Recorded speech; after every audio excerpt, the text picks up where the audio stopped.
हमारी आज की कहानी का शीर्षक है मुंशी प्रेमचंद जी दोबारा लिखी कहानी कफन। तो चलिए शुरू करते हैं आज की हमारी कहानी। झोंपड़े के द्वार पर बाप और बेटा दोनों एक बुझे हुए अलाव के सामने चुपचाप बैठे हुए थे और अंदर बेटे की जवान बीवी बुधिया प्रसव वेदना में पछाड़ खा रही थी। रह रहकर उसके मुंह से ऐसी दिल हिला देने वाली आवाज निकलती थी कि दोनों कलेजा थाम लेते थे। जाड़ों की रात थी। प्रकृति सन्नाटे में डूबी हुई, सारा गांव अंधकार में लय हो गया था। घीसू ने कहा, मालूम होता है बचेगी नहीं। सारा दिन दौड़ते हो गया, जा देख तो आ। माधव चिढ़कर बोला, मरना ही है तो जल्दी मर क्यों नहीं जाती? देखकर क्या करूं? तू बड़ा बेदर्द है बे। साल भर जिसके साथ सुख चैन से रहा, उसी के साथ इतनी बेवफाई। तो मुझसे तो उसका तड़पना और हाथ पांव पटकना नहीं देखा जाता। चमारों का कुनबा था और सारे गांव में बदनाम। घीसू एक दिन काम करता तो 3 दिन आराम करता। माधव इतना कामचोर था कि आध घंटे काम करता तो घंटे भर चिलम पीता। इसलिए उन्हें कहीं मजदूरी नहीं मिलती थी। घर में मुट्ठी भर भी अनाज मौजूद हो तो उनके लिए काम करने की कसम थी। जब 2-4 फाके हो जाते तो घीसू पेड़ पर चढ़कर लकड़ियां तोड़ लाता और माधव बाजार से बेच लाता, और जब तक वो पैसे रहते दोनों इधर उधर मारे मारे फिरते। गांव में काम की कमी न थी। किसानों का गांव था। मेहनती आदमी के लिए 50 काम थे। मगर इन दोनों को उसी वक्त बुलाते जब दो आदमियों से एक का काम पाकर भी संतोष कर लेने के सिवा और कोई चारा न होता। अगर दोनों साधु होते तो उन्हें संतोष और धैर्य के लिए संयम और नियम की बिल्कुल जरूरत न होती। ये तो इनकी प्रकृति थी। विचित्र जीवन था इनका। घर में मिट्टी के 2-4 बर्तन के सिवा कोई संपत्ति नहीं। फटे चिथड़ों से अपनी नग्नता को ढांके हुए जिए जाते थे। संसार की चिंताओं से मुक्त, कर्ज से लदे हुए, गालियां भी खाते, मार भी खाते, मगर कोई गम नहीं। दीन इतने की वसूली की बिल्कुल आशा न रहने पर भी लोग इन्हें कुछ न कुछ कर्ज दे देते थे। मटर, आलू की फसल में दूसरों के खेतों से मटर या आलू उखाड़ लाते और भून भानकर खा लेते, या 10-5 ऊख उखाड़ लाते और रात को चूसते। घीसू ने इसी आकाश वृत्ति से 60 साल की उम्र काट दी और माधव भी सपूत बेटे की तरह बाप ही के पद चिन्हों पर चल रहा था, बल्कि उसका नाम और भी उजागर कर रहा था। इस वक्त भी दोनों अलाव के सामने बैठकर आलू भून रहे थे, जो कि किसी खेत से खोद लाए थे। घीसू की स्त्री का तो बहुत दिन हुए देहांत हो गया था। माधव का ब्याह पिछले साल हुआ था। जब से यह औरत आई थी, उसने इस खानदान में व्यवस्था की नींव डाली थी और इन दोनों बेगैरतों का दोजख भरती रहती थी। जब से वह आई, ये दोनों और भी आलसी और आरामतलब हो गए थे, बल्कि कुछ अकड़ने भी लगे थे। कोई कार्य करने को बुलाता तो निर्ब्याज भाव से दुगुनी मजदूरी मांगते। वही औरत आज प्रसव वेदना से मर रही थी और ये दोनों इसी इंतजार में थे कि वो मर जाए तो आराम से सोएं। घीसू ने आलू निकालकर छीलते हुए कहा, जाकर देख तो क्या दशा है उसकी। चुड़ैल का फिसाद होगा और क्या। यहाँ तो ओझा भी 1 रुपया मांगता है। माधव को भय था कि वह कोठरी में गया तो घीसू आलूओं का बड़ा भाग साफ कर देगा। बोला, मुझे वहां जाते डर लगता है। डर किस बात का है, मैं तो यहाँ हूँ ही। तो तुम ही जाकर देखो ना। मेरी औरत जब मरी थी तो मैं 3 दिन तक उसके पास से हिला तक नहीं था। और फिर मुझसे लजाएगी कि नहीं? जिसका कभी मुंह नहीं देखा, आज उसका उघड़ा हुआ बदन देखूं। उसे तन की सुध भी तो न होगी। मुझे देख लेगी तो खुलकर हाथ पांव भी न पटक सकेगी। मैं सोचता हूँ कोई बाल बच्चा हो गया तो क्या होगा। सौंठ, गुड़, तेल कुछ भी तो नहीं है घर में। सब कुछ आ जाएगा, भगवान दे तो। जो लोग अभी 1 पैसा नहीं दे रहे हैं, वे ही कल बुलाकर रुपए देंगे। मेरे 9 लड़के हुए, घर में कभी कुछ न था, मगर भगवान ने किसी न किसी तरह बेड़ा पार ही लगाया। जिस समाज में रात दिन मेहनत करने वालों की हालत उनकी हालत से कुछ बहुत अच्छी न थी, और किसानों के मुकाबले में वे लोग जो किसानों की दुर्बलताओं से लाभ उठाना जानते थे, कहीं ज्यादा संपन्न थे, वहां इस तरह की मनोवृत्ति का पैदा हो जाना कोई अचरज की बात न थी। हम तो कहेंगे, घीसू किसानों से कहीं ज्यादा विचारवान था और किसानों के विचार शून्य समूह में शामिल होने के बदले बैठकबाजों की कुत्सित मंडली में जा मिला था। हाँ, उसमें ये शक्ति न थी कि बैठकबाजों के नियम और नीति का पालन करता। इसलिए जहां उसकी मंडली के और लोग गांव के सरगना और मुखिया बने हुए थे, उस पर सारा गांव उंगली उठाता था। फिर भी उसे ये तस्कीन तो थी ही कि अगर वह फटेहाल है तो कम से कम उसे किसानों की सीजी तोड़ मेहनत तो नहीं करनी पड़ती, और उसकी सरलता और निरीहता से दूसरे लोग बेजा फायदा तो नहीं उठाते। दोनों आलू निकाल निकाल कर जलते जलते खाने लगे। कल से कुछ नहीं खाया था, इतना सब्र न था कि ठंडा हो जाने दें। कई बार दोनों की जबानें जल गईं। छिल जाने पर आलू का बाहरी हिस्सा जबान, हलक और तालू को जला देता था और उस अंगारे को मुंह में रखने से ज्यादा खैरियत इसी में थी कि वह अंदर पहुंच जाए। वहां उसे ठंडा करने के लिए काफी सामान थे, इसलिए दोनों जल्द जल्द निगल जाते। हालांकि इस कोशिश में उनकी आंखों से आंसू निकल आते। घीसू को उस वक्त ठाकुर की बारात याद आई, जिसमें 20 साल पहले वह गया था। उस दावत में उसे जो तृप्ति मिली थी, वो उसके जीवन में एक याद रखने लायक बात थी, और आज भी उसकी याद ताज़ी थी। बोला, वह भोज नहीं भूलता। तब से फिर उस तरह का खाना और भरपेट नहीं मिला। लड़की वालों ने सबको भरपेट पूरियां खिलाई थीं, सबको। छोटे बड़े सबने पूरियां खाईं और असली घी की चटनी, रायता, 3 तरह के सूखे साग, एक रसेदार तरकारी, दही, चटनी, मिठाई। अब क्या बताऊं कि उस भोज में क्या स्वाद मिला। कोई रोक टोक नहीं थी, जो चीज चाहो मांगो, जितना चाहो खाओ। लोगों ने ऐसा खाया कि किसी से पानी न पिया गया। मगर परोसने वाले हैं कि पत्तल में गर्म गर्म, गोल गोल सुवासित कचौरियां डाल देते हैं। मना करते हैं कि नहीं चाहिए, पत्तल पर हाथ रोके हुए हैं, मगर वह हैं कि दिए जाते हैं। और जब सबने मुंह धो लिया, तो पान इलायची भी मिली। मगर मुझे पान लेने की कहाँ सुध थी। खड़ा हुआ न जाता था। चटपट जाकर अपने कंबल पर लेट गया। ऐसा दिल दरियाव था वह ठाकुर। माधव ने इन पदार्थों का मन ही मन मजा लेते हुए कहा, अब हमें कोई ऐसा भोज नहीं खिलाता। अब कोई क्या खिलाएगा। वो जमाना दूसरा था, अब तो सबको किफायत सूझती है। शादी ब्याह में मत खर्च करो, क्रियाकर्म में मत खर्च करो। पूछो, गरीबों का माल बटोर बटोर कर कहाँ रखोगे। बटोरने में तो कमी नहीं है, हाँ, खर्च में किफायत सूझती है। तुमने 20 पूरियां खाई होंगी। 20 से ज्यादा खाई थी। मैं 50 खा जाता। 50 से कम मैंने न खाई होंगी। अच्छा पका था। तू तो मेरा आधा भी नहीं है। आलू खाकर दोनों ने पानी पिया और वहीं अलाव के सामने अपनी धोतियां उड़कर पांव पेट में डाले सो रहे, जैसे 2 बड़े बड़े अजगर गेंडुलिया मारे पड़े हों। और बुधिया अभी तक कराह रही थी। सवेरे माधव ने कोठरी में जाकर देखा, तो उसकी स्त्री ठंडी हो गई थी। उसके मुंह पर मक्खियां भिनक रही थीं। पथराई हुई आंखें ऊपर टंगी हुई थीं। सारी देह धूल से लथपथ हो रही थी। उसके पेट में बच्चा मर गया था। माधव भागा हुआ घीसू के पास आया। फिर दोनों जोर जोर से हाय हाय करने और छाती पीटने लगे। पड़ोस वालों ने ये रोना धोना सुना, तो दौड़े हुए आए और पुरानी मर्यादा के अनुसार इन अभागों को समझाने लगे।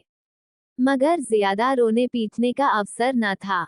कफन की और लकड़ी की फिक्र करनी थी। घर में तो पैसा इस तरह गायब था, जैसे चील के घोंसले में मांस। बाप बेटे रोते हुए गांव के जमींदार के पास गए।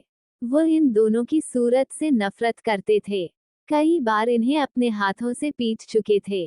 चोरी करने के लिए, वादे पर काम पर न आने के लिए। पूछा, क्या है बे घिसुआ, रोता क्यों है। अब तो तू कहीं दिखलाई भी नहीं देता। मालूम होता है, इस गांव में रहना नहीं चाहता।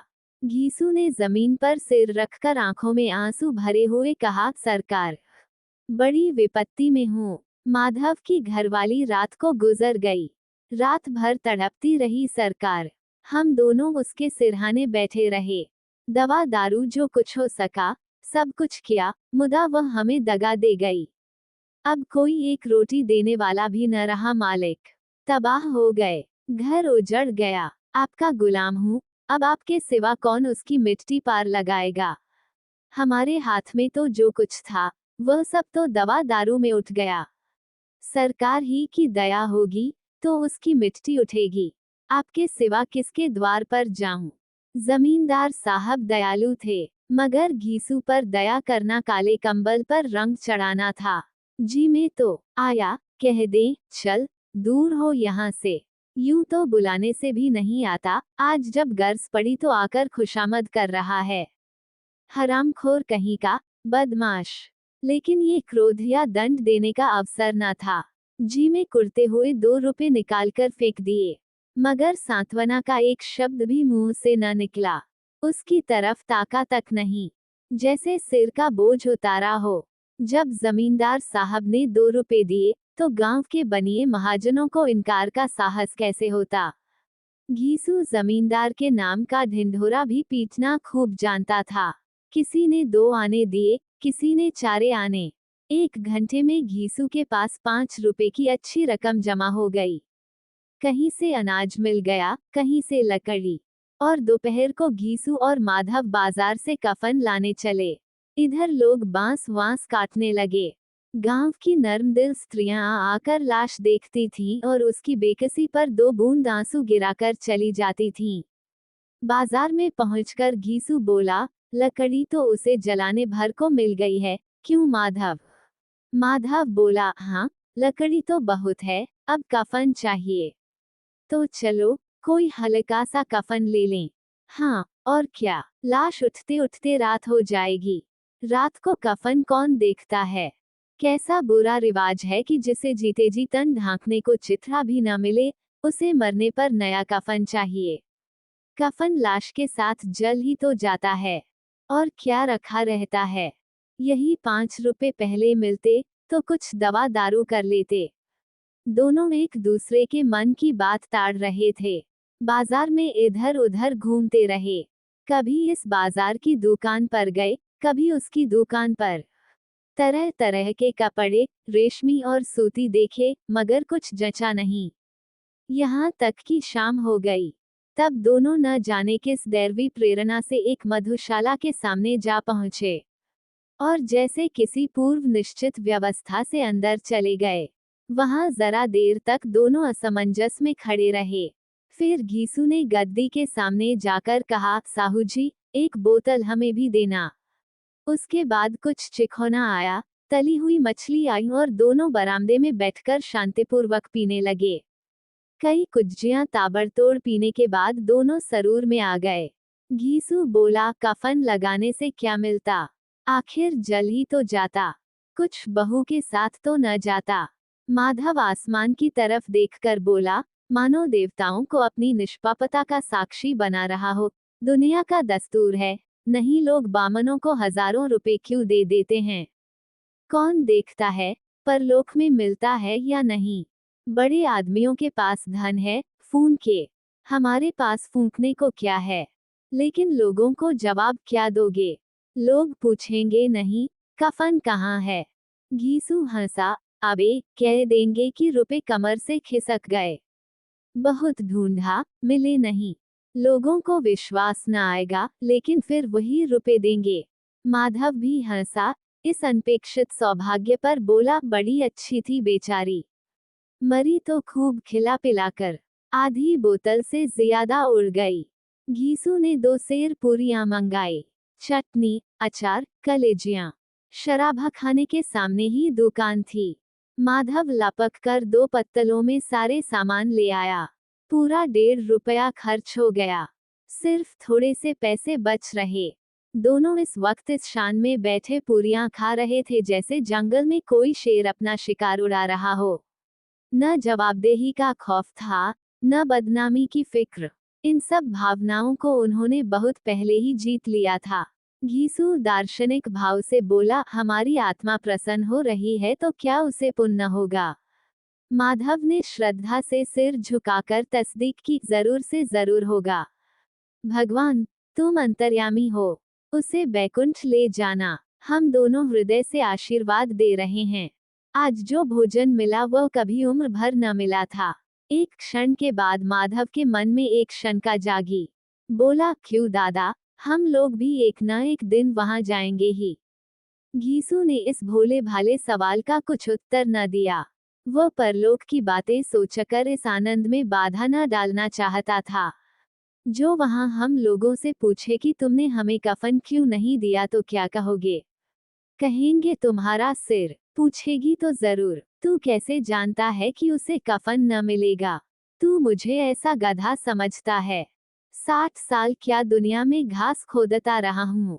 उसको कफन मिलेगा और बहुत अच्छा मिलेगा। माधव को विश्वास न आया। बोला, कौन देगा। रुपए तो तुमने चट कर दिए। वह तो मुझसे पूछेगी। उसकी मांग में तो सिंदूर मैंने डाला था। कौन देगा, बताते क्यों नहीं। वही लोग देंगे जिन्होंने अब की दिया। हाँ, अब की रुपए हमारे हाथ न आएंगे। ज्यों ज्यों अंधेरा बढ़ता था और सितारों की चमक तेज होती थी, मधुशाला की रौनक भी बढ़ती जाती थी। कोई गाता था, कोई डींग मारता था, कोई अपने संगी के गले लिपटा जाता था, कोई अपने दोस्त के मुंह में कुल्हड़ लगाए देता था। वहां के वातावरण में सुरूर था, हवा में नशा। कितने तो यहाँ आकर एक चुल्लू में मस्त हो जाते थे। शराब से ज्यादा यहाँ की हवा उन पर नशा करती थी।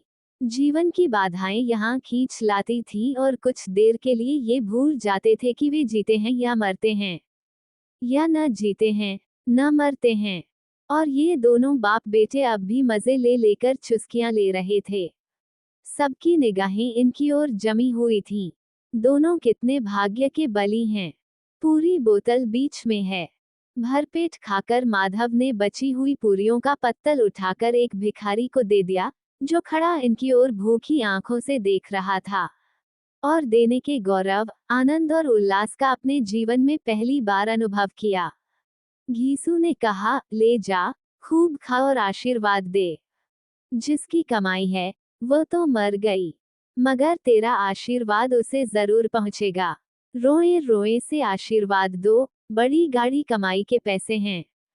माधव ने फिर आसमान की तरफ देखकर कहा, वह बैकुंठ में जाएगी दादा, बैकुंठ की रानी बनेगी। घीसू खड़ा हो गया और जैसे उल्लास की लहरों में तैरता हुआ बोला, हाँ बेटा, बैकुंठ में जाएगी। किसी को सताया नहीं, किसी को दबाया नहीं। मरते मरते हमारी जिंदगी की सबसे बड़ी लालसा पूरी कर गई। वह न बैकुंठ जाएगी तो क्या ये मोटे मोटे लोग जाएंगे, जो गरीबों को दोनों हाथों से लूटते हैं और अपने पाप को धोने के लिए गंगा में नहाते हैं और मंदिरों में जल चढ़ाते हैं। श्रद्धालुता का ये रंग तुरंत ही बदल गया। अस्थिरता नशे की खासियत है। दुख और निराशा का दौरा हुआ। माधव बोला, मगर दादा, बेचारी ने जिंदगी में बड़ा दुख भोगा। कितना दुख झेलकर मरी। वह आंखों पर हाथ रखकर रोने लगा, चीखें मार मार कर। घीसू ने समझाया, क्यों रोता है बेटा, खुश हो कि वह माया जाल से मुक्त हो गई, जंजाल से छूट गई। बड़ी भाग्यवान थी जो इतनी जल्द माया मोह के बंधन तोड़ दिए। और दोनों खड़े होकर गाने लगे, ठगिनी क्यों नैना झमकावे, ठगिनी। पियक्कड़ों की आंखें इनकी ओर लगी हुई थीं और ये दोनों अपने दिल में मस्त गाए जाते थे। फिर दोनों नाचने लगे, उछले भी, कूदे भी, गिरे भी, मटके भी, भाव भी बताए, अभिनय भी किए, और आखिर नशे में मदमस्त होकर वहीं गिर पड़े।